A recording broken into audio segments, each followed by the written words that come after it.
로마서 14장 1절에서 12절까지의 말씀입니다. 로마서 14장 1절에서 12절까지 말씀을 한 절씩 교독하겠습니다. 믿음이 연약한 자를 너희가 받되 그의 의견을 비판하지 말라.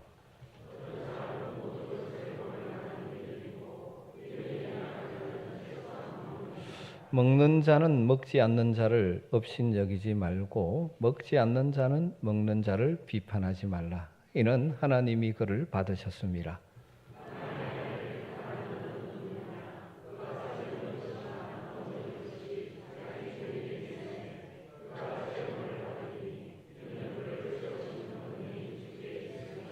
어떤 사람은 이 날을 저 날보다 낮게 여기고 어떤 사람은 모든 날을 같게 여기나니 각각 자기 마음으로 확정할지니라.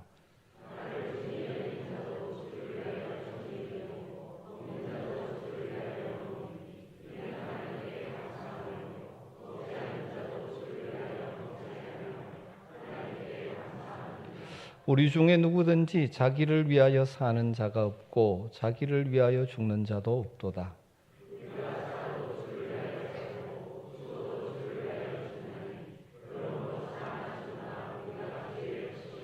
이를 위하여 그리스도께서 죽었다가 다시 살아나셨으니 곧 죽은 자와 산 자의 주가 되려 하심이라.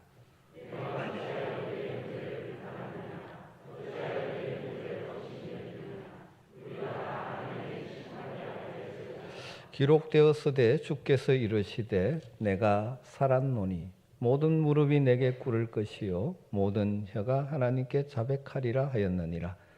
이러므로 우리 각 사람이 자기 일을 하나님께 짓고 하리라.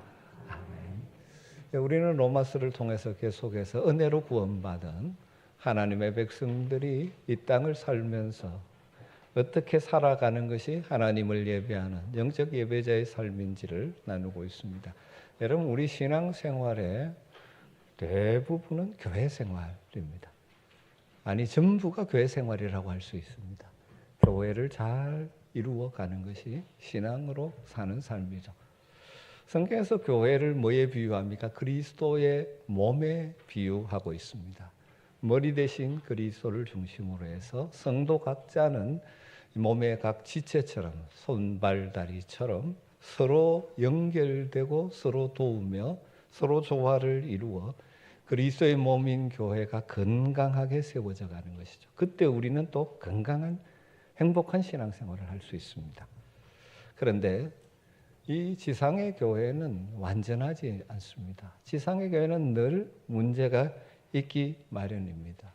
불완전한 인생들이 모여 있기 때문에 때로는 갈등도 있고 때로는 분열도 있고 그래서 서로 아픔을 겪을 때도 있는 것이죠. 그런 일이 없어야 되지만 안타깝게도 지상의 교회는 때로는 갈등이 생깁니다. 의견 차가 생깁니다. 의견 대립이 생깁니다. 이것이 커지면서 분파가 생기고 더 심하면 심지어 교회가 나누어지는 참 불행하고 안타까운 일들이 일어나는 것이 이 현실이죠. 여러분, 신약 성경에 기록되어 있는 초대 교회들도 이런 갈등과 분열의 문제에서 자유롭지를 못했습니다. 고린도 교회에는 성령의 역사가 두드러지게 나타나는 교회, 은사들, 예언, 방언 은사들이 활발한 교회였음에도 교회 안에는 심각한 나누어짐이 있어서 서로 내가 잘났다 하면서 갈등하고 있었죠. 어떤 사람들은 나는 베드로에게 속했다. 나는 바울에게 속했다. 나는 아볼로에게 속했다. 자기가 좋아하는 스타일의 지도자를 중심으로 나누어져 있는, 지도자들은 전혀 그렇게 할 의도가 없었지만 그들이 그렇게 나누어져 갈등하고 있었죠. 그럼 갈라디아 교회는 어떤 의미에서 좀 신학적인 문제로 갈등하고 있었습니다. 율법의 행위가 구원에 들어가느냐 그렇지 않느냐의 문제로 서로 갈등하고 있었죠. 빌립보 교회는 유오디아와 순두계라는 두 여성 지도자들의 갈등 때문에 교회 전체가 아픔을 겪고 있었습니다. 그래서 주 안에서 하나 되라고 권고하고 있는 것이죠. 오늘 우리가 살피고 있는 로마서 말씀은 로마에 있는 교회에 보낸 편지, 말씀이지요.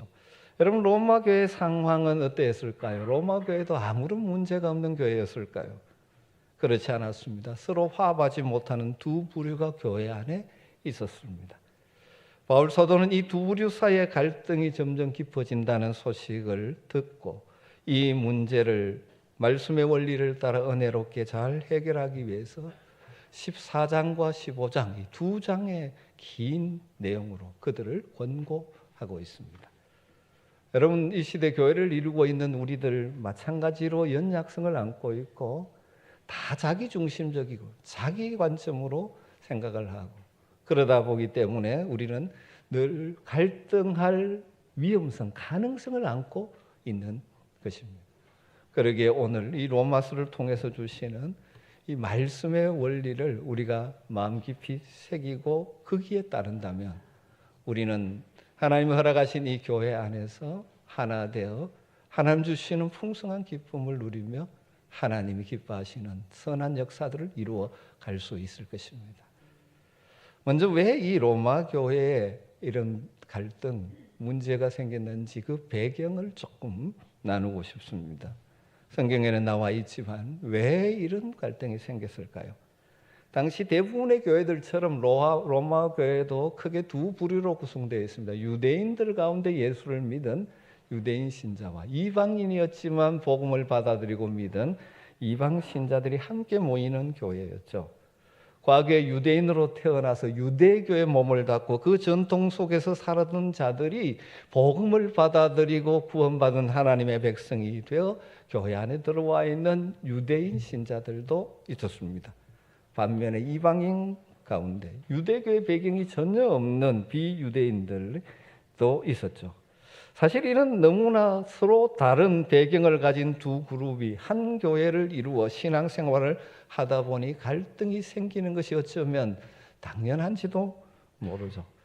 여러분 한번 상상해 보십시오. 예를 들면 우리 한국 사람과 일본 사람이 같이 교회 신앙생활을 한다면 어떤 일이 생길까요? 서로 조화되기 어려운 민족적인 문화적인 요소 때문에 예수 그리스도를 믿는다고 하지만 그런 차이가 하루아침에 사라지는 것 아닙니다. 그러다 보니 갈등이 생길 가능성이, 위험성이 많이 있는 것이죠. 유대인들은 어려서부터 전통적으로 율법과 절기를 지키면서 자라왔습니다. 예수를 믿은 다음에도 엄한 율법주의를 고수하던 과거의 습관에서 완전히 벗어나지 못하고 유대 신자들이 로마 교회 안에 많이 있었던 것이죠. 여러분, 예수를 믿고 변화받아도 어려서부터 몸에 밴 습관이 하루아침에 사라지지를 잘 하지 않습니다. 사도 베드로도 그랬지 않습니까? 그것이 민족적인 차별의 장벽이 복음 확산의 장애가 될 것을 하나님이 알기 때문에 베드로에게 있는 그것을 고쳐주기 위해서 하나님께서 심지어 환상을 보여주시기까지 하면서 그것을 깨트리셨죠. 사도행전 10장에 보면 욥바에서 베드로가 기도하는 가운데 하나님께서 환상을 보여주셨죠. 하늘에서 네발 짐승과 곤충, 날짐승 등이 보자기에 담아 베드로 앞에 내려오게 하고 베드로에게 말하면 그것을 잡아먹어라. 베드로가 보자기 안을 보니까 구약의 음식법을 따라 먹을 수 없는 부정한 것들이 있었습니다. 그래서 베드로는 말하죠. 주여, 그럴 수 없나이다. 속되고 깨끗하지 아니한 것을 내가 결코 먹지 아니하였나이다 라고 거절하죠. 그때 하나님께서 무슨 말씀을 하셨습니까? 하나님께서 깨끗하게 하신 것을 내가 속되다 하지 말라. 그러면서 이것이 3번이나 반복되어집니다. 그러면서 어떤 일이 일어납니까? 가이사랴에 고넬료가 보내온 사람들이 찾아오죠. 이방인 고넬료. 그래서 베드로가 고넬료에 가서 그들에게 복음을 전하고 그 가운데 성령이 임하고 구원의 복음을 받아들일 때 세례를 베풀면서 이 벽이 무너지면 이방인과 함께하는 교회가 시작되었지 않습니까? 베드로도 복음을 받아들였고 그리스도인이 되었지만 여전히 구약의 음식법의 규례에서 완전 자유하지 못했죠.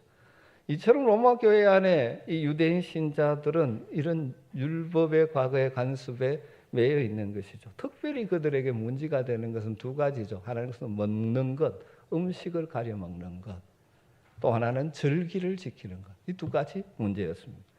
그러나 로마 교회 안에 있는 이방인 신자들은 그들과 완전히 다르게 행동하죠. 예수를 믿는 사람은 더 이상 구약의 음식법과 절기법, 그림자였던 거기에 구속당할 이유가 없다. 우리는 행위가 아니라 예수 그리스도를 믿음으로 의롭다함을 받고 하나님의 자녀가 되었고 영원한 천국에 들어가는데 왜 그림자인 원식법과 절기법에 매여 사느냐라고 생각하는 것이죠. 그러다 보니 자연스럽게 먹는 문제로 유대인 신자와 갈등이 일어나게 되는 것입니다. 이방인 신자들은 유대인 신자들을 한편 업신적이죠. 믿음이 좋은 줄 알았더니 아직도 여전히 그것도 못 벗어나고 음식법에 매여 사는구나. 반대 유대인 신자들은 이방인 신자들을 바라보면서 저렇게 해가지고 경건 생활이 되냐? 그러면서 아마 서로 비판했던 것 같습니다. 여러분, 바울 사도는 오늘 말씀을 보면 또 14장에서 15장 사이를 보면 이 두 부류의 사람들에게 별칭을 하나 붙여줍니다. 한 부류는 믿음이 연약한 자라고 부르고 한 부류는 믿음이 강한 자라고 부릅니다. 물론 14장 오늘 본문에는 믿음이 연약한 자라는 표현밖에 나오지 않지만 15장에 가보면 믿음이 강한 자라는 표현이 나오는 것이죠. 사도 바울의 이 표현에 한번 주목해 볼 필요가 있습니다. 바울은 그들을 대해서 옳은 자, 그른 자라고 말하지 않습니다. 너는 옳고 너는 잘못됐다 이렇게 말하지 않습니다. 왜냐하면 그들이 지금 갈등하고 있는 문제는 죄냐 죄가 아니냐 그런 문제가 아니었기 때문에 믿음이 강하냐 믿음이 연약하냐에 따라서 일어나는 문제이기 때문이죠. 다시 말하면 진리냐 비진리냐를 따지는 문제가 아니라는 것입니다. 여러분, 우리가 신앙생활을 하다 보면 정말 본질적으로 붙들어야 될 진리의 문제가 있는 반면에 교회 생활 가운데서 다양한 부수적인 이 문제들에 있어서 의견의 차이가 생길 때가 참 많습니다. 이런 것들을 신학자들이 뭐라고 표현하냐 하면 라틴어로 아디아포라라고 말합니다. 아디아포라. 원래 뜻은 중요하지 않은 문제. 어떻게 하든 상관없는 문제. 이렇게 하든 저렇게 하든 상관없는 문제. 이런 문제를 가리켜서 소위 신앙 양심의 문제라고 표현하죠. 왜냐하면 복음의 본질과 관계없는 비본질적인 것이고 진리의 문제가 아니라 양심의 자유에 속한 문제이기 때문이죠.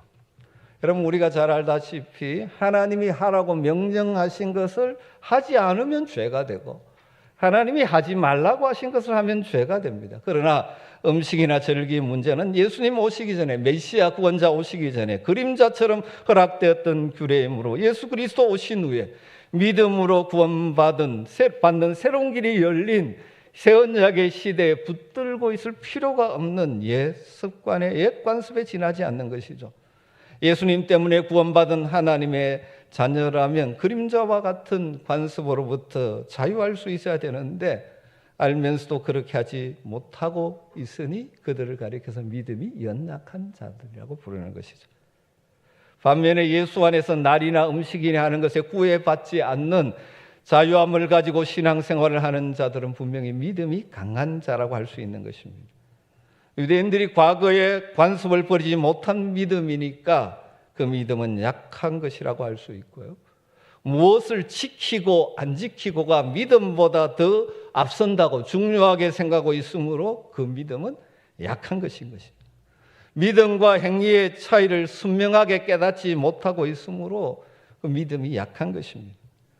하나님과의 관계에서 모든 것을 은혜로 풀지 못하고 자기의 노력, 행위로 풀려고 하고 있으니까 믿음이 약하다고 할 수 있는 것입니다. 하나님께서 자기들을 위하여 행하신 그 놀라운 일을 앞세우기보다는 자신이 하나님을 위해서 무엇을 하는가를 앞세우는 자들이기에 믿음이 약한 자들인 것입니다. 그와 달리 그림자였던 과거 규례 전통 습관을 벗어나 자유할 수 있는 사람은 믿음이 강한 자입니다. 그림자가 아닌 실체로 오신 예수 그리스도께서 이루어 놓으신 그 구원을 믿기에 음식법과 절기법에서 자유롭게 신앙생활하고 있으니 믿음이 강한 자입니다.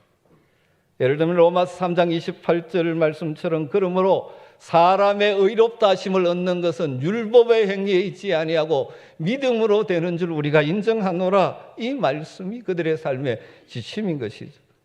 갈라디아서 5장 1절에 그리스도께서 우리를 자유롭게 하려고 자유를 주셨으니 그러므로 굳건히 있어서 다시 종의 멍에를 매지 말라.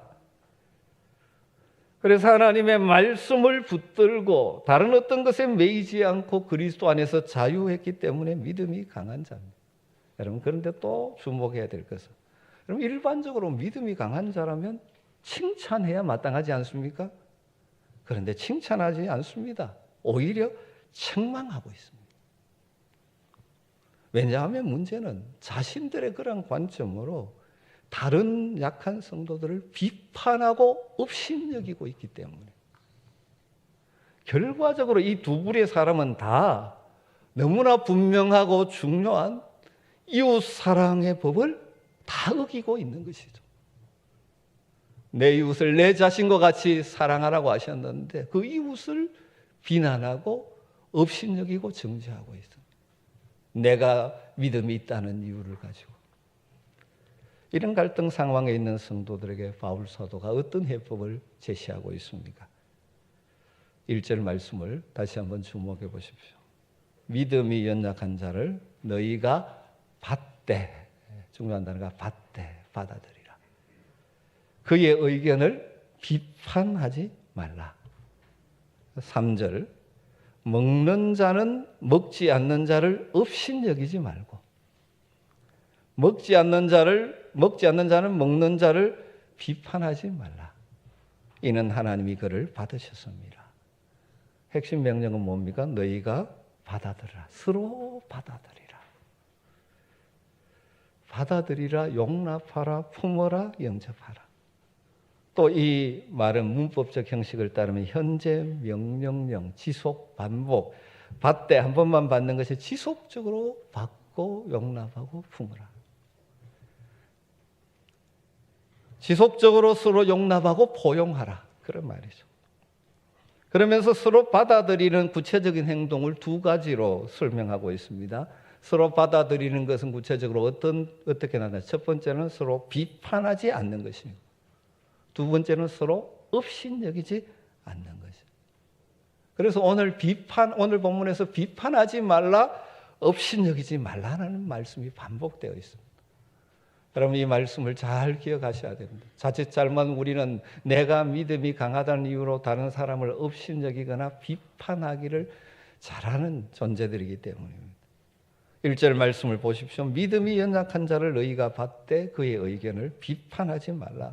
이 말씀은 소위 믿음이 강하다라고 생각하는 자들에게 하는 권면입니다. 믿음이 연약한 자들의 의견을 비판하지 말라는 것입니다. 3절을 보십시오. 먹는 자는 먹지 않는 자를 업신여기지 말고, 먹는 자는 음식을 자유롭게 먹는 믿음이 소위 강한.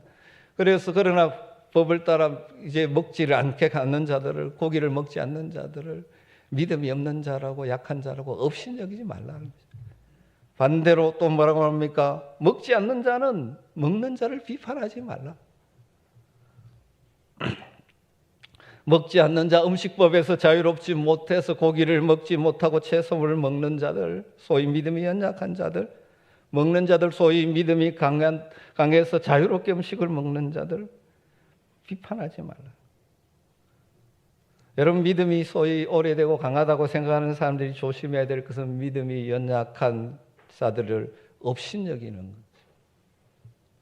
신앙생활 몇 년 했는데 아직도 그것도 모르고 그러느냐? 그렇게 업신여기지 말라는 것입니다. 또 10절에 보면 이렇게 말씀합니다. 내가 어찌하여 내 형제를 비판하느냐? 어찌하여 내 형제를 업신여기느냐? 계속 비판하지 말라, 업신여기지 말라는 것입니다. 바울은 무조건 비판하지 말라는 말씀은 아니죠. 비판하지 말아야 될 사람을 비판하지 말라는 것이고, 비판할 거리가 아닌 것을 비판하지 말라는 것입니다. 구체적으로 하나님께서 이러라고 말씀하지도 않으셨고 하지 말라고도 말씀하지 않으셨기 때문에 자기의 신앙의 양심의 문제를 가지고 비난하거나 업신여기지 말라는 것입니다. 이런 일들은 이 시대 교회에도 다양하게 나타날 수 있습니다. 복음의 진리와 상관없이 교회의 다양한 관습들, 좀 지나갔지만 좀 이해를 위해서 예를 들면, 과거에 한참 서로 갈등이 되었던 예배를 드릴 때 피아노와 오른과 같은 전통악기를 사용할 것이냐, 드럼, 기타, 신디 같은 현대 악기를 사용해도 되는가? 뭐 이런 것들이죠. 찬송가를 부를 때 찬송가만 불러야 되느냐? 복음성가를 부르면 안 되느냐? 뭐 이런 것들이죠. 사실 찬송가 안에도 하나님을 찬양하는 찬송이 있고 복음성과 신앙의 간증, 이 복음성가도 사실 함께 표현되어 있는데, 여러분 이런 이제 아디아포라의 문제를 다룰 때는 자기의 자란 배경과 기질에 따라서 생각이 다를 수가 있는 것입니다. 저마다 자라나는 배경이나 취향이나 기질에 따라 나름의 입장이 있고 그것을 뒷받침해주는 나름의 논리적 근거들이 있을 수 있죠. 그래서 한 공동체를 이룰 때 서로 입장을 존중하면서 교회 공동체 하나의 방식을 함께 만들어가는 것이죠. 서로 비판하지 말라는 것입니다. 대부분 많이 들어보셨을 유머 가운데 이런 유머가 있습니다. 이게 정확한 이 사실에 기초한 것인지는 제가 잘 모르겠습니다만은 만든 이야기죠. 전라도 출신의 아내와 경상도 출신 남편이 결혼해서 알콩달콩 잘 살고 있었습니다. 어느 날 저녁 배가 출출해서 아내가 감자를 삶아왔습니다. 남편은 소금인 줄 알고 찍어 먹었는데 설탕이었습니다. 그래서 화를 팍 내면서 어떻게 감자를 설탕에 찍어 먹냐? 우리 경상도에서는 감자를 소금에 찍어 먹거든. 소금 가져와. 소리를 쳤습니다. 아내가 그냥 소금을 갖다 주었으면 됐을 텐데 세상에 무슨 감자를 소금에 찍어 먹어요. 우리 전라도에서는 감자를 설탕에 찍어 먹는다고 대꾸를 합니다. 그래서 서로 비판하고 옥신각신 싸우게 됩니다. 여러분 이렇게 비판하는 것이 한 단계 나간 비난이 되고 다툼이 되어버리는 거죠. 그래서 숨겨놓았던 속에 있던 서로의 불만을 막 터뜨리기 시작합니다. 그러다가 급기야 선을 넘고 말았습니다. 당신 아버지는 어떻고 저떻고 당신 집안은 기본이 되먹지 않았네. 뭐 이렇게 되면서 이제 격한 갈등이 생깁니다. 결국 마지막 같이 못 살겠다. 이혼하자. 소송을 하게 되었답니다.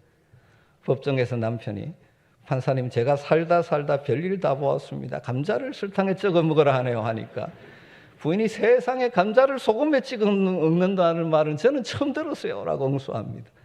그러니까 판사가 하도 어이없어서 이렇게 말했답니다. 아니 어떻게 감자를 설탕이나 소금에 찍어 먹습니까? 우리 강원도에서는 감자를 고추장에 찍어 먹습니다. 뭐 정말 그런지는 모르겠습니다만 여러분 종종 교회 안에서 갈등을 일으키고 막 서로 비판하고 내가 옳리 틀리 하는 문제를 곰곰이 들어보면 정말 진리 문제가 아닌 이 아디아포라의 문제를 때문에 교회가 갈등하고 서로 상처 주는 참 불행한 경우를 참 많이 보게 되죠. 막 교회가 나누어져서 목숨 걸고 싸웁니다. 그런데 가만 근본 뿌리를 들어가 보면 처음 시작은 별일 아닌 일로 시작되어지고 별일 아닌 것이 확대되니까 감정이 상하고 서로의 약점과 것을 확대시키면서 갈등이 시작. 그리고 사람들은 항상 자기 편은 옳고 남은 나쁘게 몰아가기 시작합니다. 여러분 결코 그런 일은 일어나서 안 될 일이지 않습니까? 그런데 연약한 인생들이 모인 지상의 교회는 그러기가 쉽다는 것입니다. 그래서 오늘 바울 사도가 로마 교회 성도들을 향하여 말하는 것이죠. 비판하지 말라.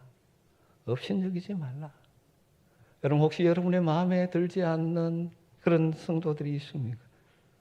여러분 비판하지 마시고 오히려 생각해 보시고 왜 저분이 저렇게 생각하고 말하고 행동할까를 한번 생각해 보십시오. 그리고 진리의 문제가 아닌 것은 서로 용납하고 받으십시오.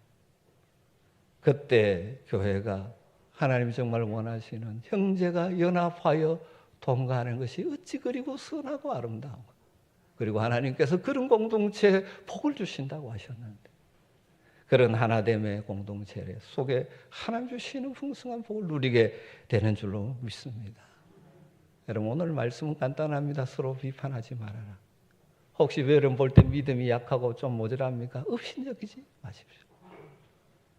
받아주십시오. 용납하십시오. 물론 그런 부족함이 있으면 기도해 주셔야 하지만 그걸 비판과 업신여김의 거리로 만들지 마십시오.